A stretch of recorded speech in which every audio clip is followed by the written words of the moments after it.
ഈ വീഡിയോയിൽ നമുക്ക് സ്ക്രാച്ചിനകത്ത് എങ്ങനെ ഒരു അക്കൗണ്ട് ക്രിയേറ്റ് ചെയ്യാമെന്ന് പഠിക്കാം. തുടക്കത്തിൽ സ്ക്രാച്ച് എന്ന പ്ലാറ്റ്ഫോമിൽ നിങ്ങളൊരു അക്കൗണ്ട് ക്രിയേറ്റ് ചെയ്യണം. അതിനുവേണ്ടി ഗൂഗിളിൽ സ്ക്രാച്ച് എന്ന് സെർച്ച് ചെയ്യാം. അപ്പോൾ ലഭിക്കുന്ന വെബ്സൈറ്റിൽ ഈ ആദ്യം കാണുന്ന വെബ്സൈറ്റ് scratch.mit.edu എന്ന ഈ വെബ്സൈറ്റ് തുറക്കുക. അപ്പോൾ നിങ്ങൾ ഇങ്ങനെ ഒരു സ്ഥലത്ത് എത്തിച്ചേരും. ഇതാണ് നമ്മുടെ സ്ക്രാച്ചിൻ്റെ ഒഫീഷ്യൽ വെബ്സൈറ്റ്. ഇവിടെ നിങ്ങൾ താഴോട്ട് സ്ക്രോൾ ചെയ്യുകയാണെങ്കിൽ ഒരുപാട് ഈ പ്ലാറ്റ്ഫോമിനകത്ത് ഒരുപാട് കുട്ടികൾ നിർമ്മിച്ചിട്ടുള്ള പ്രൊജക്റ്റുകളിലൂടെ നമുക്ക് കാണാൻ പറ്റും. ഫീച്ചേർഡ് പ്രൊജക്ട്സ് എന്ന് പറഞ്ഞിട്ട് കുറേ പ്രൊജക്റ്റുകൾ നമുക്കിവിടെ കാണാൻ പറ്റുന്നുണ്ട്. ഫീച്ചേർഡ് സ്റ്റുഡിയോസ് എന്ന് പറഞ്ഞിട്ട് കാണാനുണ്ട്. പിന്നെ കുട്ടികൾ ഉണ്ടാക്കിയിട്ടുള്ള കുറേ ആനിമേഷനുകളും ഗെയിമുകളും ഒക്കെ നമുക്കിവിടെ കാണാൻ പറ്റും. ഇത്തരത്തിലുള്ള ആനിമേഷനുകളും ഗെയിമുകളുമാണ് ഈ പ്രോഗ്രാമിനകത്ത് നമ്മൾ ക്രിയേറ്റ് ചെയ്യാൻ പോകുന്നത്. ആദ്യമായി നമുക്ക് ഈ പ്ലാറ്റ്ഫോമിനകത്ത് ഒരു അക്കൗണ്ട് ക്രിയേറ്റ് ചെയ്യാം. അതിനുവേണ്ടി നിങ്ങൾ ജോയിൻ എന്നുള്ള ഈ ബട്ടൺ ക്ലിക്ക് ചെയ്യാം, അല്ലെങ്കിൽ മുകളിൽ കാണുന്ന ജോയിൻ സ്ക്രാച്ച് എന്ന് പറയുന്ന ഈ ബട്ടണിലും ക്ലിക്ക് ചെയ്യാം. ആ ബട്ടണിൽ ക്ലിക്ക് ചെയ്ത് കഴിഞ്ഞാൽ നിങ്ങൾക്കൊരു പുതിയ യൂസർ നെയിം കൊടുക്കുക.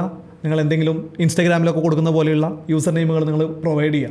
ഞാനൊരു യൂസർ നെയിം കൊടുത്തു നോക്കുകയാണ്. ഞാൻ നിതിൻ എന്നാണ് എൻ്റെ പേര്, അതുകൊണ്ട് നിതിൻ എന്ന് ഞാൻ കൊടുത്തു നോക്കുകയാണ്. പക്ഷേ നിങ്ങൾക്ക് ഇവിടെ റൈറ്റ് സൈഡിൽ കാണാം this user name is already taken. ഇങ്ങനെ ഒരു യൂസർ നെയിം നിങ്ങൾക്ക് യൂസ് ചെയ്യാൻ പറ്റില്ല. മറ്റെന്തെങ്കിലും ഒരു വ്യത്യസ്തമായിട്ടുള്ള യൂസർ നെയിം നിങ്ങൾ യൂസ് ചെയ്തേ പറ്റുള്ളൂ. So I will use something like Nitin_0. ഈ യൂസർ നെയിം അവൈലബിൾ ആണെന്ന് തോന്നുന്നു. അതുകൊണ്ട് തന്നെ ഇവിടെ പ്രത്യേകിച്ച് എററൊന്നും വന്നിട്ടില്ല. അതിന് താഴെയായിട്ട് നിങ്ങളൊരു പുതിയ പാസ്വേഡ് കൊടുക്കാൻ അവർ ആവശ്യപ്പെടും.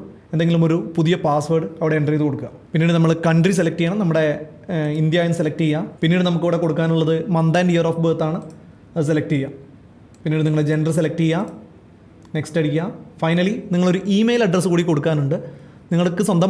കുട്ടികൾക്ക് സ്വന്തമായിട്ട് ഇമെയിൽ അഡ്രസ്സ് ഉണ്ട് എങ്കിൽ നിങ്ങൾക്ക് സ്വന്തം ഇമെയിൽ അഡ്രസ്സ് കൊടുക്കാം. ഇനി ഇല്ല എങ്കിൽ പാരൻസിൻ്റെ ഇമെയിൽ അഡ്രസ്സാണ് ഇവർ ആവശ്യപ്പെടുന്നത്. ഇമെയിൽ അഡ്രസ്സ് കൃത്യമായിട്ട് കൊടുക്കാൻ ശ്രമിക്കുക. കാരണം ഈ ഇമെയിൽ അഡ്രസ്സ് ഉണ്ടെങ്കിൽ മാത്രമേ പിന്നീട് നമുക്ക് ഈ സ്ക്രാച്ചിനകത്ത് എന്തെങ്കിലും പ്രശ്നങ്ങൾ ഉണ്ടാവുകയാണെങ്കിൽ, ഈ അക്കൗണ്ട് നമുക്ക് വീണ്ടെടുക്കേണ്ട ആവശ്യം വരികയാണെങ്കിൽ ആ സമയത്ത് ഈ ഇമെയിൽ അഡ്രസ്സ് അത്യാവശ്യമാണ്. അതുകൊണ്ട് തന്നെ കൃത്യമായിട്ടുള്ള ഒരു ഇമെയിൽ അഡ്രസ്സ് കൊടുക്കാനുള്ള ശ്രമം ഇവിടെ നടത്തുക. ഇത്രയും ആകുമ്പോൾ നിങ്ങളുടെ അക്കൗണ്ട് ക്രിയേറ്റ് ആയിട്ടുണ്ടാവും. നിങ്ങളുടെ അക്കൗണ്ട് ക്രിയേറ്റ് ചെയ്ത് കഴിഞ്ഞാൽ ആ അക്കൗണ്ടിനകത്തേക്ക് ലോഗിൻ ചെയ്യുക.